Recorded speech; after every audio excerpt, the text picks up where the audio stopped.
En esta mañana, hermanos, pretendo entonces compartir este pasaje que acabamos de leer. Yo sé que quizás alguno de ustedes pensará que, como decimos aquí en República Dominicana, nos hemos cogido con el libro de Filipenses porque ya de este libro, ¿verdad?, se ha predicado varias veces durante estos sermones en línea. Pero realmente Dios ha puesto este pasaje en mi corazón porque yo creo que en este tiempo de pandemia este libro es pertinente. Por alguna razón Dios puso este libro, varios pasajes de este libro en mi corazón y también en el corazón del pastor Richie, por ejemplo, que también estuvo predicando de este libro. Yo creo que es muy pertinente las enseñanzas contenidas en este libro, pues nos ayudan a afrontar las dificultades que se nos presentan en el caminar en esta vida. Después de todo, Filipenses es conocido como el libro del gozo, de la alegría, del contentamiento, como hemos visto anteriormente, pero paradójicamente está escrito desde una prisión, un lugar donde no hay gozo, donde no hay alegría, donde no hay contentamiento. Por tanto, Dios permitió que las cosas fuesen así, Dios orquestó la forma en la vida, estas cosas en la vida de Pablo, de forma que él pudiera escribir de gozo, de contentamiento, de alegría en cadenas, para enseñarnos algo más acerca de esto, de que hay enseñanzas contenidas aquí que son importantes. Por eso yo creo que Dios ha puesto esto en nuestros corazones.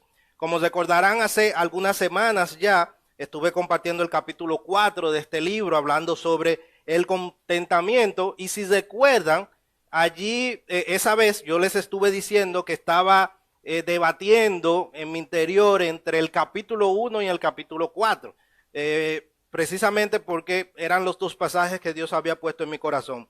Dios providencialmente permitió que fuera el capítulo 4 que expusiéramos primero, y hoy pues el capítulo 1, porque realmente nosotros todavía no sabemos hasta dónde íbamos o no sabíamos hasta dónde íbamos a llegar teniendo este tipo de sermones en línea.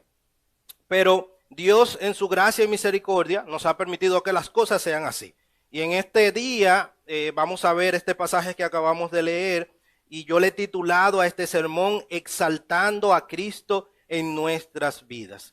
Exaltando a Cristo en nuestras vidas. Si hubiese sido por mí, realmente les digo, yo quizás hubiera cambiado el orden. Quizás hubiera sido un poco más cronológico, el capítulo 1 primero y el capítulo 4, pero Dios en su providencia otra vez ha permitido que esto sea así por alguna forma, y esperamos que pueda ser de bendición. Este pasaje que tenemos por delante, hay también versículos, o más bien hay un versículo muy conocido, así como en el capítulo 4 decíamos de Filipenses 4:13, todo lo puedo en Cristo que me fortalece, que era un pasaje bien conocido. De igual manera, en Filipenses 1:21 también es un pasaje bien conocido, porque para mí el vivir es Cristo y el morir es ganancia. Quizás a diferencia de ese otro pasaje y de otros en las Escrituras, este pasaje no es tan mal interpretado. Otros pasajes son mal interpretados, sacados fuera de contexto y para aplicarlo a nuestra conveniencia. Este quizás no tanto, a veces sí, pero no tanto, no con tanta frecuencia como se hacen con los demás, pero sí sucede como todas las cosas que se repiten mucho, pierden el significado y no logramos muchas veces entender las implicaciones reales por la repetición. La repetición hace que se pierdan esas cosas. Y yo creo que sí esto se ha perdido con este pasaje. Hemos repetido tanto, todo, porque para mí el vivir es Cristo y el morir es ganancia, que muchas veces no entendemos realmente lo que esto significa. Y para nosotros resulta fácil decirlo. Para mí el vivir es Cristo y el morir es ganancia. Pero, ¿qué significa esto? Y sobre todo, ¿por qué Pablo dijo esto? ¿Por qué Pablo dijo esta frase? ¿De qué Pablo venía hablando cuando Dios le inspiró para decir esto en las Escrituras?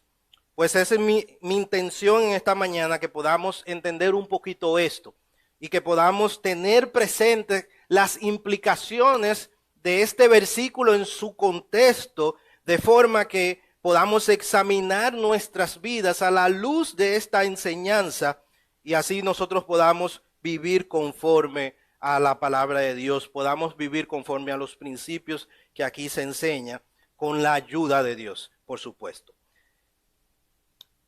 En el mundo cristiano, nosotros tenemos nuestro vocabulario, nuestra jerga, nuestra forma de hablar.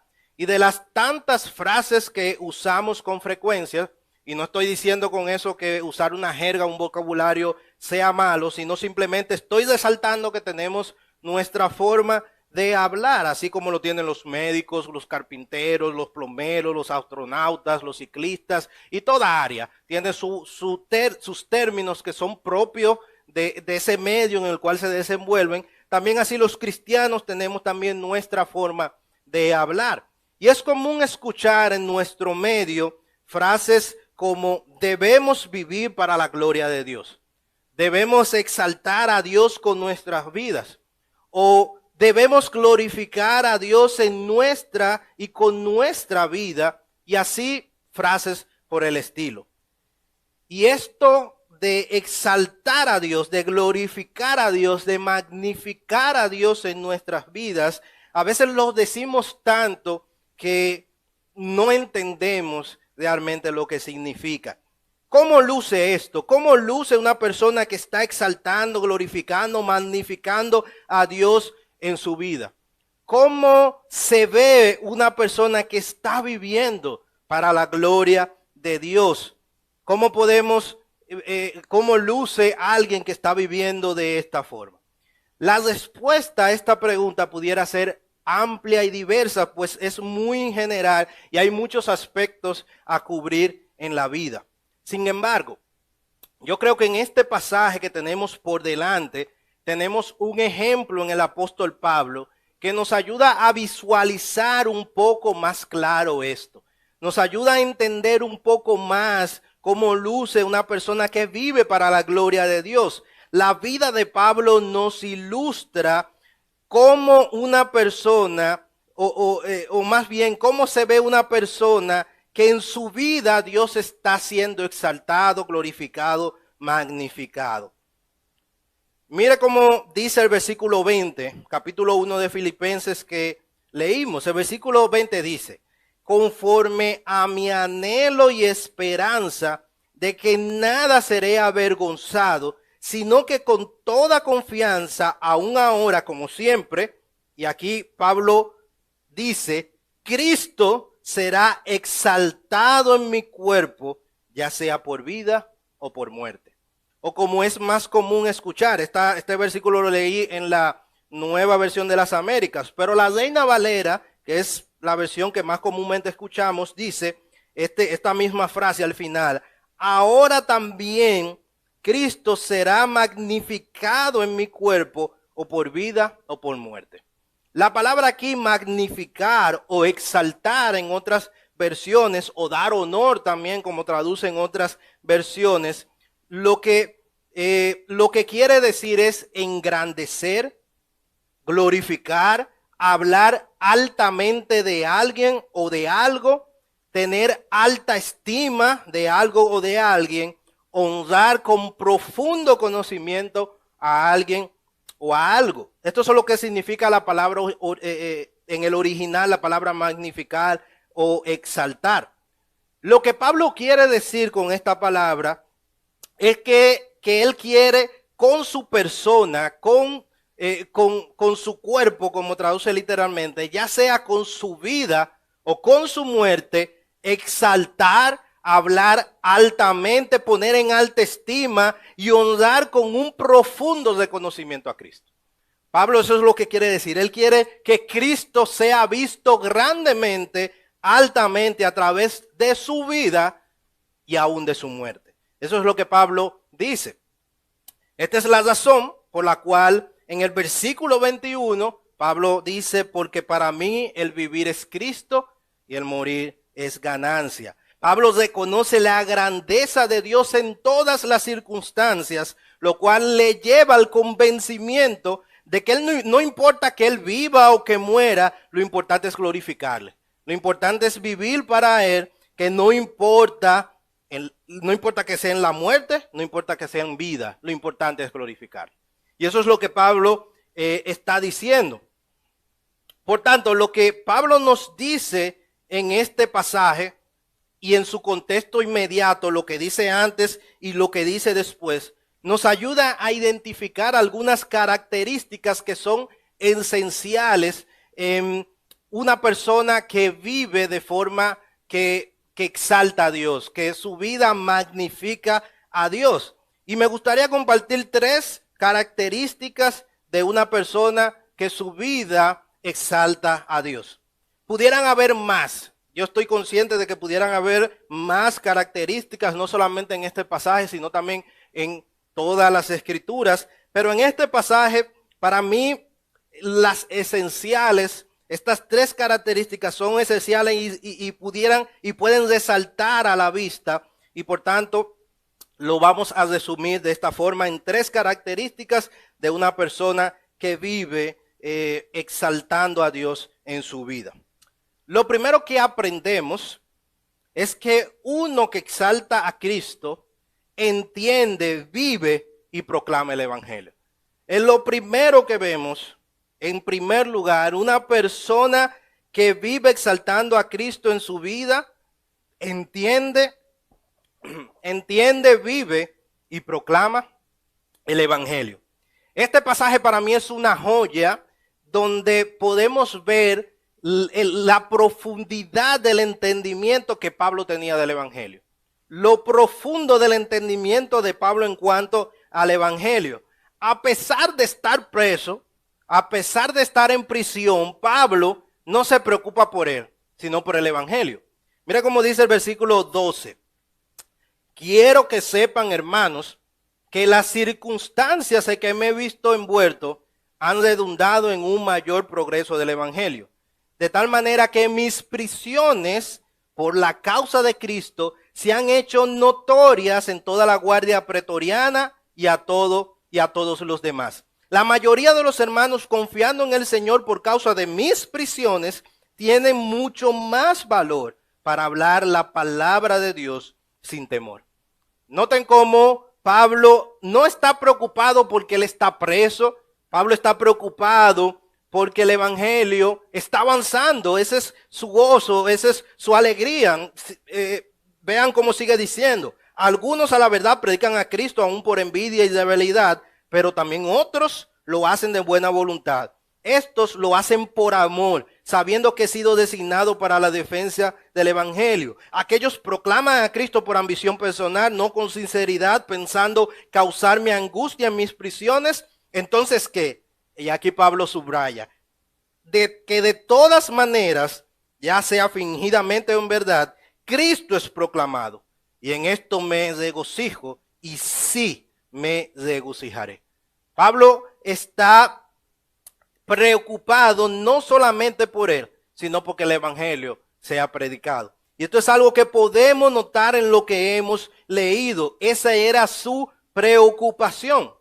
Pablo, una de las razones por la cual él escribe la carta, veíamos, era que los hermanos de Filipos en la región de Macedonia le ayudaron financieramente a través de Epafrodito, quien les mandaron una ayuda. Pablo entonces les remite esta carta para agradecerles, pero él aprovecha para darles a entender, para ayudarles a entender que sus prisiones habían redundado para que el evangelio avanzara. Porque al parecer algunos de los hermanos en Filipos estaban preocupados por Pablo. Estaban preocupados porque Pablo muriera. Y si Pablo muere, quizás alguno pensaría, ¿qué sucedería con el evangelio? Si Pablo fuese condenado, entonces sería una desgracia para el evangelio, porque alguno pensará que Pablo era el mayor evangelista y si él muriera, entonces el evangelio caería. Sin embargo, Pablo les dice que no se preocupen, hermanos, que aún en medio de la prisión, él sigue proclamando el evangelio. Él les escribe esta carta para calmarles, también aprovecha, para que vean que él estaba gozoso y aún optimista de que en medio de la prisión o a pesar de su prisión, Dios seguía usando sus circunstancias para llevar el evangelio, para llevar y proclamar el evangelio. Así que Pablo no estaba preocupado tanto por su prisión, y eso lo podemos ver en el pasaje que acabamos de leer. La pregunta primordial que Pablo se hacía no era ¿qué sucederá conmigo? Eso no era la preocupación de Pablo. La preocupación de Pablo era ¿en qué medida se ve afectada la causa del evangelio por lo que me ocurre a mí? ¿Qué va a pasar con el evangelio? Esa era la preocupación de Pablo. Y su respuesta a los hermanos de Filipos, es decir, los hermanos estaban preocupados ante ¿qué va a pasar con el evangelio si Pablo se muere? Y Pablo le dice, no se preocupen, hermanos, aún me suceda a mí, aún algo pase conmigo, el evangelio va a seguir. Pero aún en medio de la prisión, el evangelio sigue progresando. El evangelio sigue avanzando. La situación en la que yo estoy no es una prisión para el evangelio. En otras palabras, Pablo estaba preso, pero la palabra de Dios no. La palabra de Dios seguía afectando y seguía llegando a las vidas de los hermanos y seguía llevando a las vidas de aquellos que no le conocía. Esto fue evidente en la cárcel. Esto fue evidente en la cárcel. Mira cómo dice el versículo 13.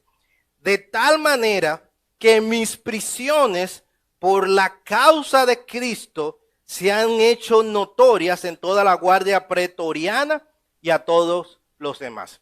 Este nombre que aparece allí, la guardia pretoriana, probablemente, y la mayoría de los estudiosos están de acuerdo en que se refería a los soldados que cuidaban al emperador romano. Por eso la mayoría está de acuerdo en que Pablo estaba en Roma en ese momento, preso en Roma, y que esta carta le escribe desde allí. Y ser preso de un emperador romano, ser preso del emperador significaba que los guardias te custodiaban en todo momento. No había un momento en el cual tú no estabas solo. Había un guardia que estaba contigo y venía otro y los relevaba. Constantemente tú estabas siendo observado, custodiado, si eras preso del emperador. Por lo que Pablo, en medio de estas circunstancias, lo que hizo fue aprovecharla. Y en medio de la custodia, ¿sabe qué hizo Pablo? Pablo predicaba el evangelio. Pablo presentaba el evangelio a los mismos soldados que estaban custodiándolo. ¿Y usted sabe qué pasó? Los soldados pudieron observar la paciencia, la mansedumbre, el ánimo, la inquebrantable lealtad a las convicciones y al evangelio que Pablo creía. Mire, con seguridad ellos estaban profundamente impresionados. Estos soldados que eran duros, rudos, legendarios, quienes presuntamente, como dice un comentarista, serían los menos afectados con el evangelio, fueron hondamente movidos por cuanto vieron, oyeron y sintieron en presencia de Pablo.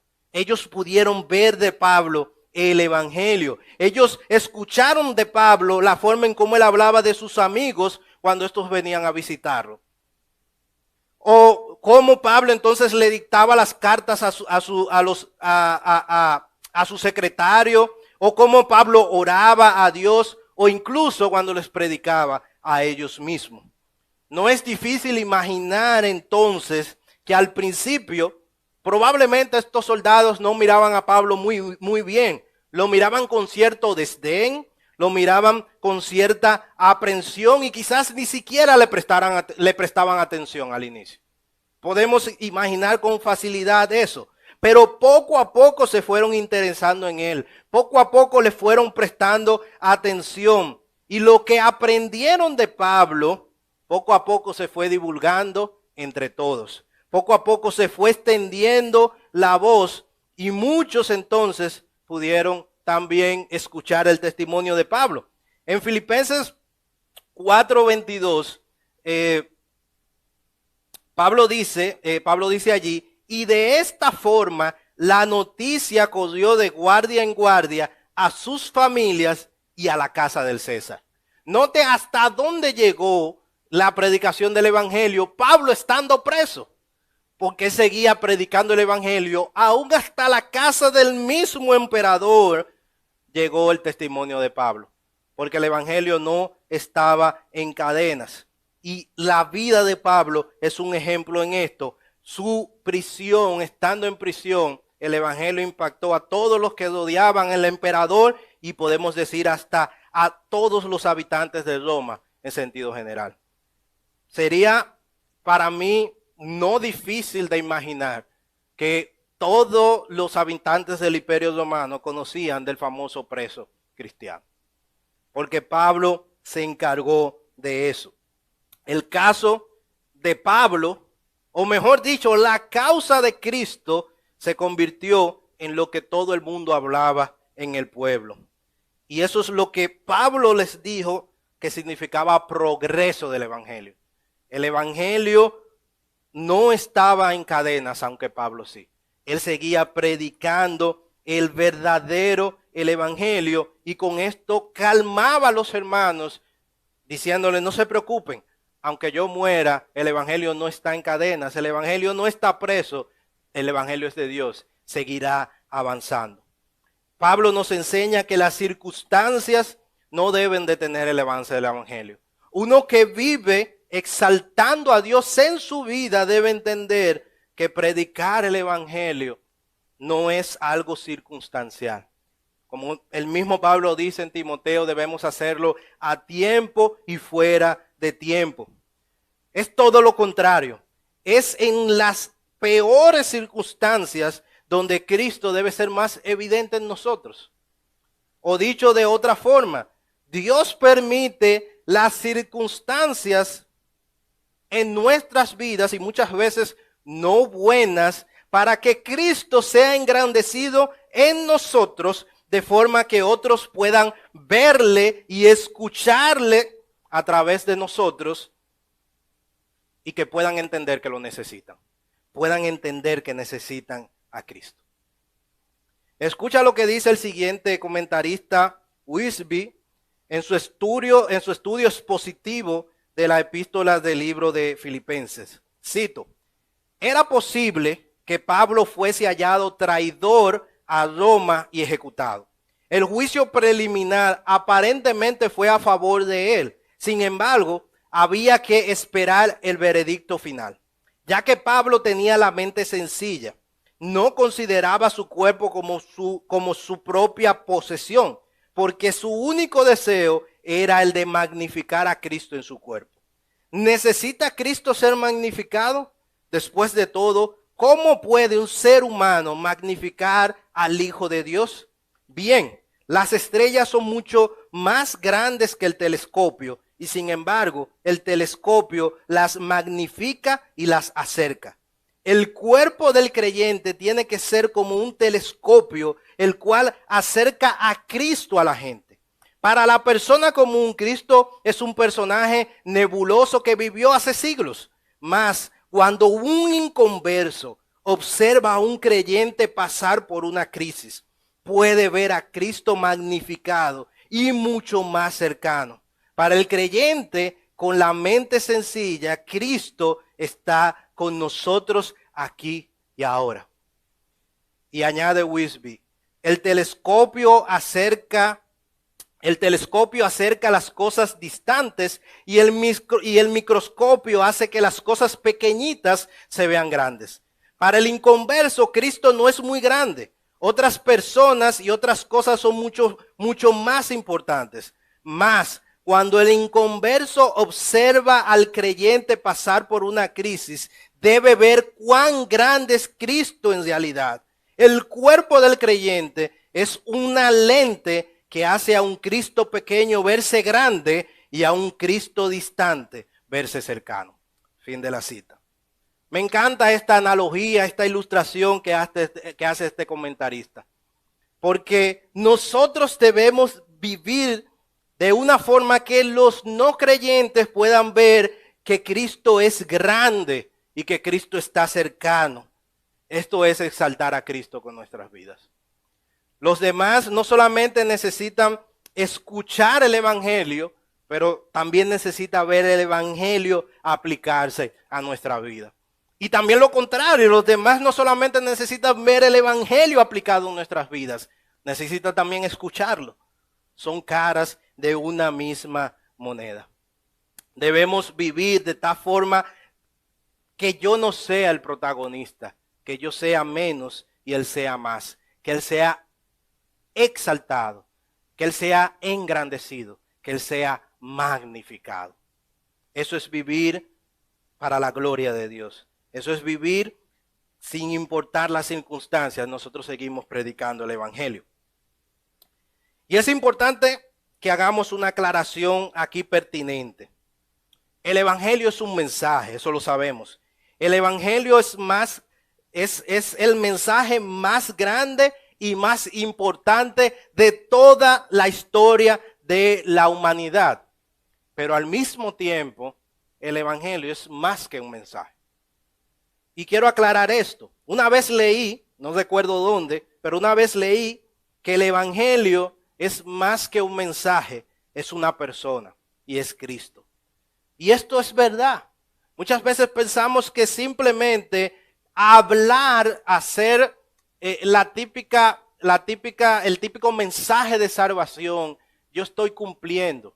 Y el evangelio es mucho más que eso. Pablo tenía esto claro. Más abajo en el versículo 27, aquí mismo en el capítulo 1, Pablo dice: solamente compórtense de una manera digna del evangelio de Cristo, de modo que ya sea que vaya a verlos o que permanezca ausentes, pueda oír que ustedes están firmes en un mismo espíritu, luchando unánimes por la fe del evangelio.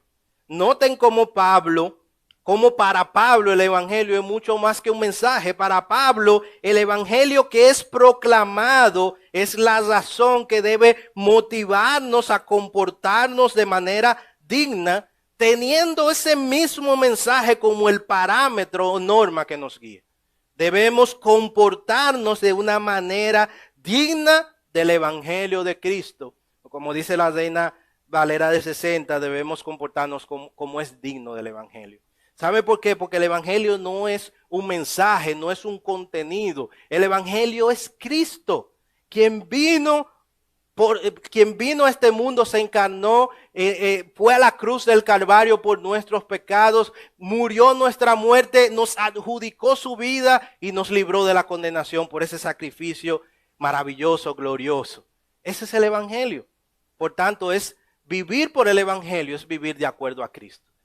Recordemos esto: Cristo y el evangelio es una misma cosa. Pero también debemos ocuparnos en llevar este evangelio a todas las naciones.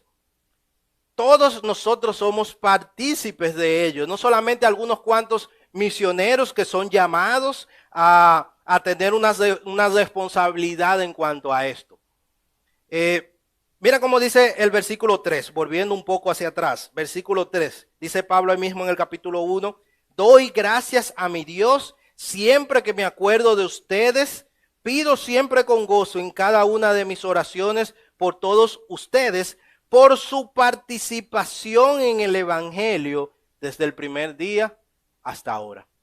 Noten cómo Pablo les dice a los hermanos de Filipo que ellos participaron en el evangelio, en la proclamación del evangelio. Pablo era el que estaba en el campo misionero, ellos estaban en su iglesia. Sin embargo, ellos apoyaron a Pablo y Pablo dice que ellos participaron juntamente con él. Nosotros tenemos la responsabilidad dada en la gran comisión de llegar a todo el mundo. Eso es lo que dice, eso es lo que Jesús dijo. Por tanto, ir y proclamar el evangelio a todas las naciones. A todas las naciones. Esa palabra nación en el original, y los que tomaron el año pasado el curso de evangelismo y discipulado que se estuvo impartiendo aquí recordarán eso. La palabra nación en el original es etnia. No es una división de países. Es decir, Jesús no está diciendo que debemos alcanzar a todos los países, porque los países como los conocemos hoy en día no existían en tiempos bíblicos, políticamente hablando. La palabra que aparece ahí es etnia, que es un conjunto de personas que comparten una serie de características geográficas, de cultura, de idioma. Eso es una etnia. Por tanto, en un país puede haber más de una etnia y nuestra responsabilidad es llegar a todas ellas. Les pongo en contexto.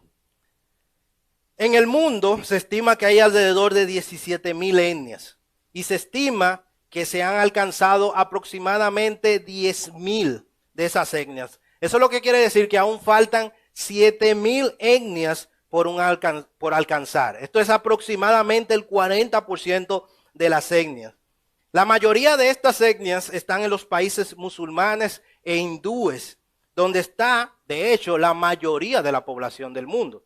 Por tanto, esto es cerca de 3,500 millones de personas o que aún no han escuchado el evangelio o que no tienen una iglesia en su pueblo, en su comunidad, donde donde lo puedan escuchar o donde el evangelio pueda ser proclamado. Y digo esto porque yo y algunos hermanos de aquí hemos tomado un curso llamado Kairos que ha cambiado la perspectiva de ver esto. Porque a veces pensamos que predicar el evangelio es solamente predicarle a nuestros vecinos, a nuestra comunidad. Y sabe, eso hay que hacerlo. No debemos dejar de hacer eso. Debemos seguir comportándonos como es digno del evangelio. Debemos seguir predicando el evangelio. Pero además de eso, o mejor dicho, junto con eso, nuestra responsabilidad, ¿sabe qué es? También llegar a todas las familias de la tierra, a todas las etnias, a todas las naciones de la tierra.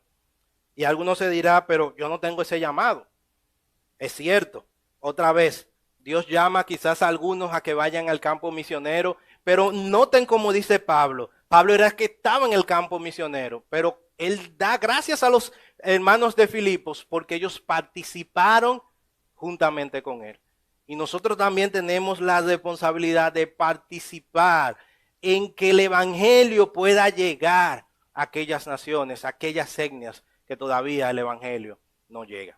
Y hay muchísimas formas de hacer esto, ya sea orando, ya sea aportando económicamente, ya sea quizás dando un viaje o interesándonos o conociendo a un misionero. Hay muchísimas formas que no tenemos el tiempo para nosotros apoyar y hacer que como iglesia local, como creyentes, podamos nosotros ayudar a que el evangelio siga avanzando. ¿Saben por qué? Porque la Biblia nos dice que cuando el evangelio, este evangelio del reino sea predicado a todas las naciones, entonces vendrá el fin. Nosotros tenemos una tarea y la tarea es predicar el evangelio. Y no debemos simplemente descuidarnos de la gran tarea y quedarnos encerrados aquí. Desde aquí, desde nuestra iglesia, desde nuestra comunidad, desde nuestra casa, nosotros podemos apoyar que el evangelio siga avanzando. Ojalá nosotros podamos interesarnos por eso y el Señor nos motive a interesarnos, a buscar, a indagar cómo hacer esto. En último lugar, en este punto, me gustaría resaltar una advertencia en cuanto a la predicación del evangelio. Hemos visto que uno que vive exaltando a Dios con su vida, que su vida exalta a Dios, magnifica a Dios, glorifica a Dios, se entiende, proclama, entiende y proclama el evangelio, entiende, vive y proclama el evangelio, tal y como hacía Pablo. Pero hay una advertencia que vemos aquí. No pensemos, y lo mencioné ahorita, que por el hecho de predicar el evangelio, el simple hecho de la acción mecánica de abrir nuestras bocas y compartir el mensaje, estamos cumpliendo.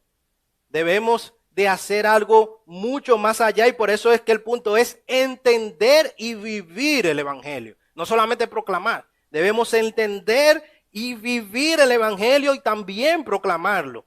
Y eso es lo que Pablo nos ilustra a través de esta advertencia. Mira lo que dice el versículo 15. Algunos a la verdad predican a Cristo aún por envidia y rivalidad, pero otros lo hacen de buena voluntad. Estos lo hacen por amor, sabiendo que he sido designado para la defensa del Evangelio. 17. Aquellos proclaman a Cristo por ambición personal, no con sinceridad, pensando causarme angustia en mis prisiones. Pablo está resaltando que había algunos hermanos que estaban teniendo la motivación incorrecta a la hora de predicar el Evangelio, a la hora de proclamar el Evangelio. Y es interesante notar en el texto que ninguno de estos predicadores, de estos que proclaman el Evangelio que Pablo está acusando, Pablo no está diciendo que ellos están enseñando una falsa doctrina. De hecho, él dice, entonces que, versículo 18, que de todas maneras, ya sea fingidamente o en verdad, Cristo es proclamado. Y en esto me regocijo y me regocijaré. Es decir, Pablo está contento porque lo que ellos están predicando parece ser el Evangelio, aunque no tenga la motivación correcta. Dios usa ese tipo de personas porque el poder está en la palabra, está en el Evangelio. Pero el que lo proclama sin la motivación correcta, entonces no es agradable delante de Dios. Pablo no les está acusando de enseñar una falsa doctrina, porque si hubiera sido así, como vemos en otros pasajes de las Escrituras, Pablo los hubiera acusado. Pablo le hubiera dicho, ellos están predicando otro evangelio, como hace con otros hermanos, por ejemplo en Gálatas, él dice predican otro evangelio. En 2 de Corintios él dice, ellos hablan de otro Jesús. A otros le dicen, Pablo incluso a otros le dicen que son perros o que son malos obreros. Pero aquí no vemos ningún calificativo, sino simplemente él dice que él se alegra porque ellos están predicando el evangelio y Cristo es conocido. Así que a pesar de que proclaman el evangelio, no todos lo hacen con un motivo digno. No todos lo hacen con la motivación correcta. Y esto es una cuestión que hay que resaltar y que debemos nosotros examinarnos. Nosotros no podemos olvidar que Dios ve el corazón y que lo que le agrada tiene que ver mucho con cómo nosotros nos acercamos a Él haciendo lo que nosotros hacemos. Pablo aquí nos ayuda a ver que pudiera ser lógico que quizás hay algunos predicadores con tal de tener fama, que con tal de tener exposición pública, pudieran predicar el evangelio correctamente. Pero aún así, delante de Dios, eso no les garantiza nada. Y en Filipos, al parecer, esto estaba pasando. Recuerden que Pablo en Roma, o mejor dicho, sí, en Filipos, pero Pablo en Roma, donde él estaba, recuerden que posiblemente no, con toda seguridad, Pablo no fue que fundó la iglesia de Roma. Y por tanto, cuando él llega a Roma, al parecer su fama, ¿verdad? Como que le bajó la fama a otros que estaban predicando en ese momento. Y eso entonces hizo que esas personas tuvieran envidia y comenzaran entonces a tratar de hacer sentir mal a Pablo, como él mismo dice, que ellos quieren añadir angustia a mis prisiones. Pero independientemente de eso, vemos cómo a Pablo esto no le interesa. Al final, si es el evangelio está siendo predicado, pero ellos van tarde o temprano a dar cuentas delante de Dios. Esto es un buen recordatorio para nosotros, hermanos, de que podamos revisar nuestras motivaciones. ¿Son puras? ¿Son nobles? ¿Son bíblicas? Pablo no siente piedad de sí mismo.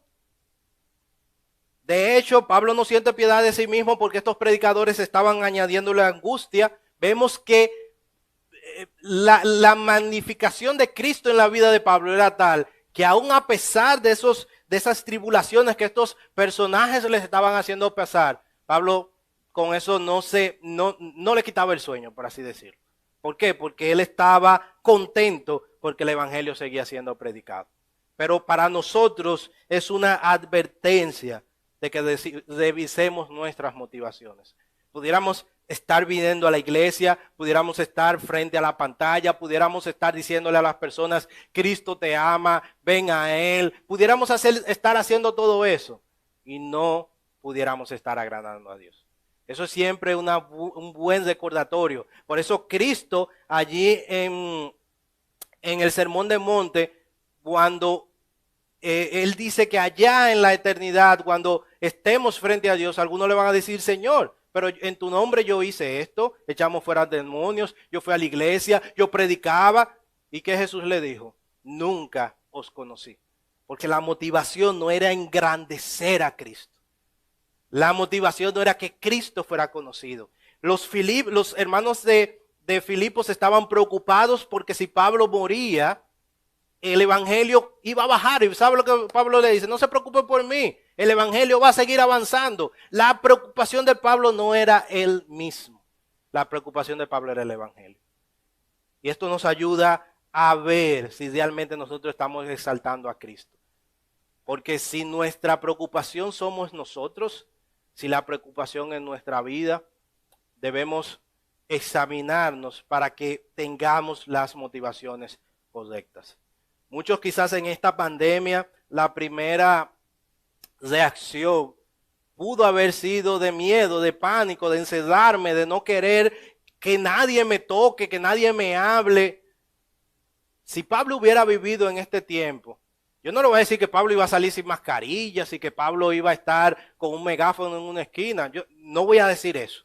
Y con eso no quiero denigrar a los hermanos ¿verdad? que están en megáfonos en las esquinas. Lo que quiero decir es que Pablo no se hubiera encerrado en su casa. Pablo hubiera seguido predicando el evangelio. Es nuestra responsabilidad que con el cuidado Dios sea exaltado en nuestras vidas y podamos proclamar, pero también vivir ese evangelio. Podamos vivir ese evangelio. En segundo lugar, y no se preocupen, los dos principios que quedan son un poco más resumidos, un poco más cortos. En segundo lugar, uno que exalta a Dios con su vida, también descansa en la soberanía de Dios. Uno que exalta a Dios con su vida, descansa en la soberanía de Dios. Pablo sabe que el Cristo a quien tan diligentemente él sirve, cuidará de él. Y en verdad, si lo hace, no solamente va a cuidar de él, sino también sobre todo de ese evangelio. Pablo está consciente de eso. Él está seguro que Dios va a cuidar del evangelio, si quiere de él. Pero no se preocupen, hermanos, Dios es soberano, Él controla todo y el evangelio va a seguir proclamándose. Otra vez, Pablo no se queja de las prisiones. Usted puede notar eso. Él está esperanzado, sí, de que va a ser liberado. De hecho, cuando él dice que quiere ser liberado, no es para estar en su casa, no es para descansar. Si usted lee, se va a dar cuenta que es para seguir sirviendo a Dios, para seguir proclamando el evangelio, para seguir llevando gozo a los hermanos. Esa es la razón por la que Pablo quiere ser liberado o ve que va a ser liberado. Sin embargo, podemos ver que él no se queja de esto, sino que él está consciente de que Dios está usando las circunstancias para su gloria. En esta ocasión específica para que el evangelio avance. Y él está consciente de que Dios controla todo. Versículo 13. Quiero que sepan, hermanos, que las circunstancias, dice Pablo, que me he visto han redundado para un mayor progreso del evangelio. Pablo no está diciendo, aquí esta cárcel es antihumana, aquí están todos los derechos humanos por debajo, aquí no hay derecho, aquí no hay nada. Pablo no se está quejando de todo eso y de hecho, posiblemente las cárceles no eran tan bonitas, tan buenas. Pablo lo que está diciendo, Dios me trajo aquí a las prisiones y las circunstancias, sean buenas o malas, Dios las ha preparado de forma que yo estoy gozoso porque he visto cómo los soldados han escuchado el evangelio, cómo los soldados han salido a sus casas y han proclamado, han dicho las cosas que han escuchado de mí y el evangelio estaba siendo esparcido aún en toda la casa de César. Y Pablo estaba gozoso con eso. Él sabía y él estaba consciente de que Dios le hizo pasar lo que pasó para que el evangelio sea esparcido y por tanto Cristo sea magnificado en su vida. Él con sus acciones les hizo ver a los soldados que Cristo era grande. Con sus acciones, con su vida, con su devoción, con su pasión, les hizo ver a la guardia que Cristo está cercano. Y eso es lo que Dios quiere de nosotros, que no estemos tanto pendiente de la circunstancia, aunque hay que estarlo, pero no para quejarnos, no para tratar de salir de ellas apresuradamente, y no es que no busquemos la forma conforme a su gracia de hacerlo, porque Pablo él mismo dice, estoy esperanzado de que pronto seré liberado. Sin embargo, su esperanza no estaba en ser liberado, su esperanza estaba en Cristo. Y él estaba gozoso de que el evangelio seguía siendo predicado, porque Dios es soberano y él controla todo. Y él sabe cómo hace las cosas.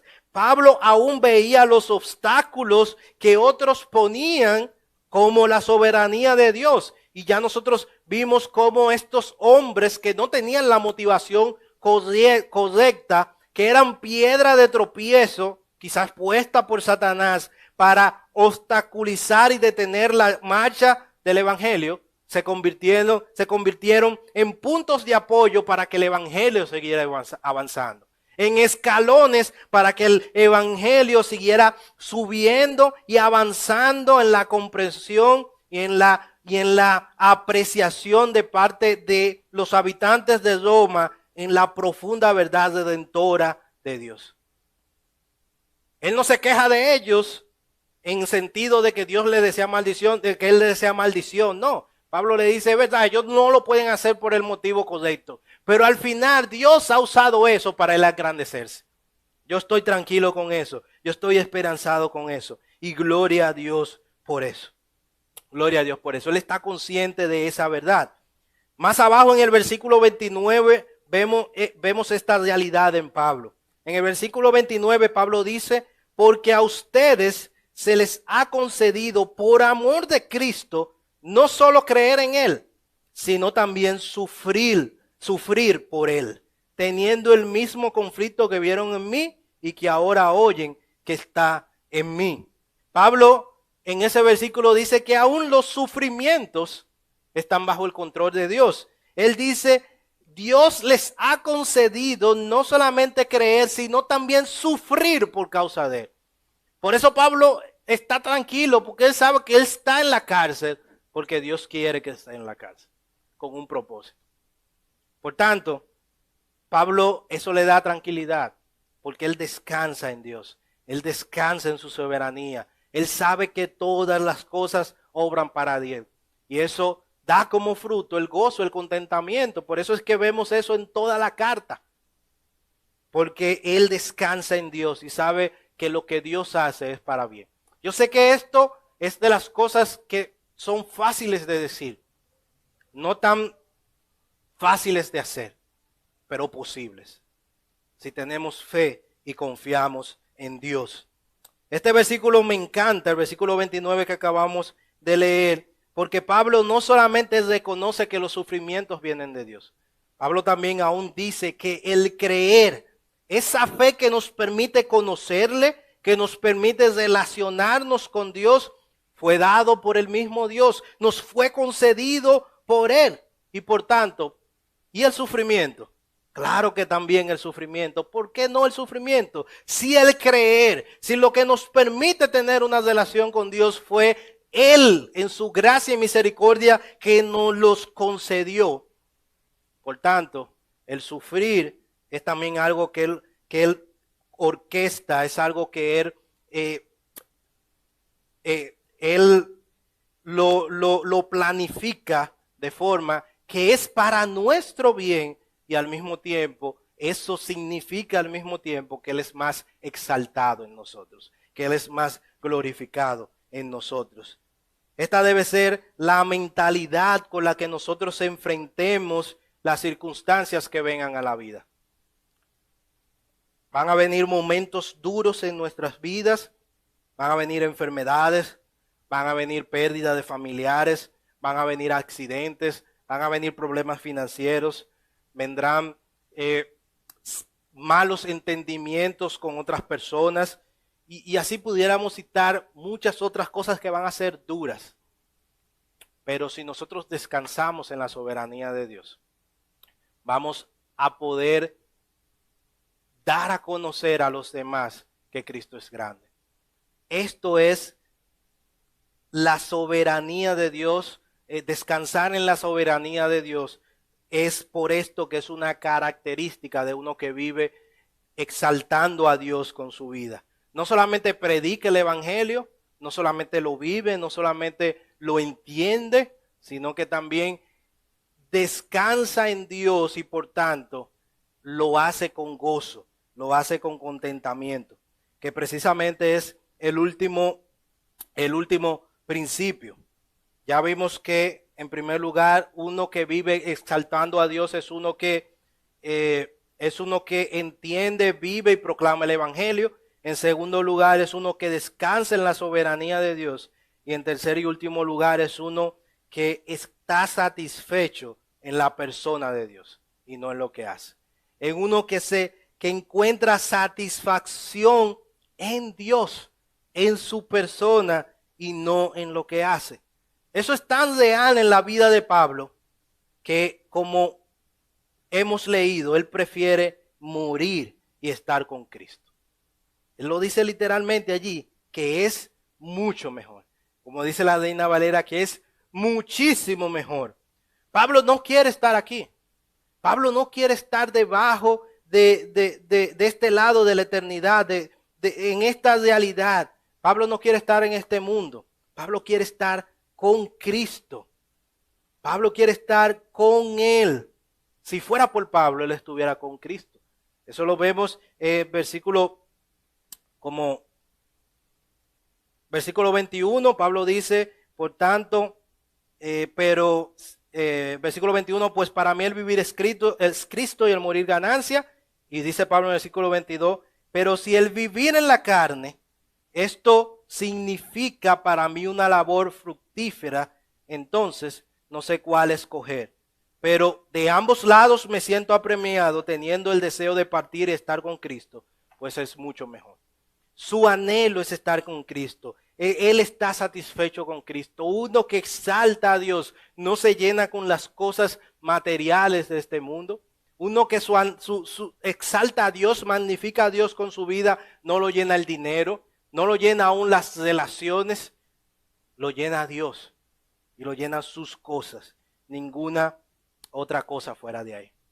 Y muchas veces nosotros decimos, cuando explicamos este pasaje, decimos cosas como, pues sí, estar de este lado de la eternidad, estar vivo, o mejor dicho, no morir. Pablo dijo que también es bueno. No, Pablo no dijo que es bueno, Pablo dijo que es necesario. Lo bueno es estar con Cristo.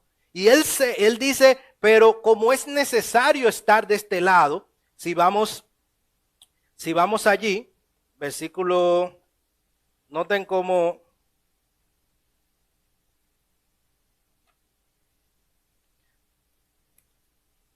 Pablo desarrolla la idea. Él dice, pero si el vivir en la carne, versículo 22, esto significa para mí una labor fructífera, entonces no sé cuál escoger. Pues de ambos lados me siento apremiado, teniendo el deseo de partir y estar con Cristo. Él dice que eso es mucho mejor. Sin embargo, versículo 24, continuar en la carne me es más necesario por causa de vosotros. Necesario. Y mira cómo dice el versículo 25. Y convencido de esto, sé que permaneceré y continuaré con todos vosotros para vuestro progreso y gozo en la fe. Lo que les decía ahorita. Pablo dice que él está confiado de que va a permanecer, de que él no va a partir, de que él no va a morir y aún saldrá de la cárcel. ¿Para qué es? Para el progreso y gozo de la fe. Por eso es que quiere salir, no es para descansar simplemente, es para el progreso y gozo de la fe. Pero seguimos leyendo y dice, para que vuestra satisfacción por mí abunde en Cristo Jesús a causa de mi visita otra vez a vosotros. Versículo 27. Solamente comportaos de una manera digna del evangelio de Cristo, de modo que ya sea que vaya a veros o que permanezca ausente, pueda oír que vosotros estáis firmes en un mismo espíritu, luchando unánimes por la fe del evangelio. De ninguna manera amedrentados por vuestros adversarios, lo cual es señal de perdición para ellos, pero de salvación para nosotros, y esto de Dios. Porque vosotros os ha concedido por amor de Cristo no solo creer en Él, sino también sufrir por Él, sufriendo el mismo conflicto que veis en mí, que ahora oís que está en mí. Y mire el capítulo 2, versículo 1, después que él dice eso. Para mí eso es importante. Por tanto, si hay algún estímulo en Cristo, si hay algún consuelo del amor, si hay alguna comunión del Espíritu, si hay algún efecto y compasión, haced completo mi gozo, siendo del mismo sentir, conservando el mismo amor, unidos en espíritu, dedicados en un mismo propósito. Nada hagáis por contienda o por egoísmo o por vanagloria, sino que con actitud humilde cada uno de vosotros considere al otro como más importante que a sí mismo, no buscando cada uno sus propios intereses, sino más bien los intereses de los demás. Haya pues esta actitud que hubo también en Cristo Jesús. En pocas palabras, después de Pablo decir todo eso, Pablo lo que está diciendo, mi interés no son las cosas de este mundo, sino tener el sentir de Cristo, sino honrar a Cristo. Para Pablo la satisfacción no estaba en este mundo. Y yo sé que eso es algo que yo mismo debo trabajar en mi vida, porque muchas veces nosotros queremos tener más cosas y no está mal, otra vez. Pero ¿qué tan arraigado está nuestro corazón? ¿Qué tan amarrado está nuestro corazón con las cosas de este mundo? Nosotros amamos las cosas de este mundo de forma que si se nos dijeran que ahora mismo vamos a morir, ¿cómo reaccionaríamos? Si a Pablo le hacían esa pregunta, le iba a decir, vámonos, porque estar con Cristo es muchísimo mejor. Estar con Cristo es muchísimo mejor. Muchas veces nosotros decimos, sí, estar con Cristo es mucho mejor, pero primero yo quiero, y ahí ponga cualquier cosa. Yo quiero ir a la universidad, quiero casarme, quiero tener hijos, quiero hacer mi negocio, quiero viajar, quiero hacer muchas cosas que son de este mundo y que se quedan aquí y que no son eternas. Pablo se satisface en Cristo.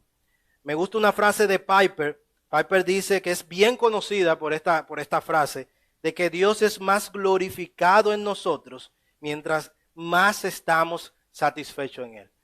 Dios es más glorificado en nosotros mientras más estamos satisfechos en Él. Y la explicación que da Piper de esta frase, que de hecho es el eslogan del ministerio que él fundó, que es Desiring God, deseando a Dios. Él dice que nosotros, cuando tú vas, por ejemplo, y sales con tu pareja, con tu esposa, con tu esposo, y tú le dices, tú me haces feliz. Tú me haces feliz. Eso es un halago, ¿verdad? No es lo contrario. No es que yo estoy ofendiendo a la persona. En otras palabras, aunque yo soy el centro de esa oración, la causa de mi felicidad, ¿cuál es? Es mi esposo, es mi esposa. Cuando yo digo, tú me haces feliz, yo estoy halagando a mi esposa, a mi esposa.